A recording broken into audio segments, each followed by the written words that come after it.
ಓ ನನ್ನ ಗುರುಗಳು ಕೆಂಪೇಗೌಡರಿಗೆ ನಮಸ್ಕಾರ. ಓ ನಮಸ್ಕಾರ. ಏನು ಆರಾಮಾಗಿ ಕೂತ್ಬಿಟ್ರಿ? ಸುಮ್ ಕುತ್ಕೊಂಡೆ ಬಾಸ್ರಿ ಇದ್ದಾರ. ಏನಪ್ಪ ಹಬ್ಬ ಜೋರ? ಎಲ್ಲ ಆಯ್ತು ಬುದ್ಧಿ.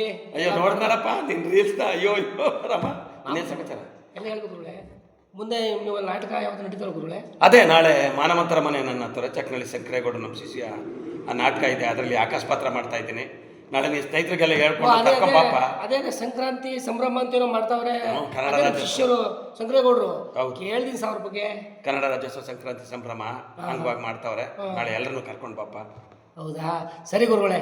ನಾಳೆ ಅಂದರೆ 17ನೇ ತಾರೀಕು ನೋಡು ನಾಳೆನೆ. ಹೌದಾ, 11:30ಕ್ಕೆ ಸರಿಯಾಗಿ ಶನಿವಾರ ಮಾಡ್ತಾವ್ರೆ ಅಂತ ಕೇಳಿದ್ದೀನಿ. ನಮ್ಮ ಪೂಜ್ಯ ಗುರುಗಳು ನಿಮ್ದು ಪಾತ್ರ ಮಾತ್ರ ಮಾಡ್ತಿದ್ದೀರಾ? ಆಕಾಶ ಪಾತ್ರ ಮಾಡ್ತಾ ಇದ್ದೀನಿ. ಓ, ಮತ್ತೆ ನೀವೆಲ್ಲ ಹಿರಿಯ ಕಲಾವಿದರುಗಳೆಲ್ಲ ಮಾಡಿದ್ರೆ ಅದ್ದೂರಿಯ ಡ್ರಾಮಾ ಮೂಡಿ ಬರ್ತದೆ. ದಯಮಾಡಿ ಎಲ್ಲ ಅಭಿಮಾನಿಗಳು ಬಂದು ಈ ನಾಟಕವನ್ನು ಯಶಸ್ವಿಗೊಳಿಸಬೇಕೆಂದು ಕೇಳಿಕೊಳ್ಳುತ್ತೇನೆ. ಜೈ ಹಿಂದ್, ಜೈ ಕರ್ನಾಟಕ ಮಾತೆ. ತುಂಬಾ ಧನ್ಯವಾದಗಳು ಶಿಷ್ಯ. ಆಯ್ತು, ನಾಳೆ ಕರ್ಕೊಂಡು ಬಾ. ಆಯ್ತು.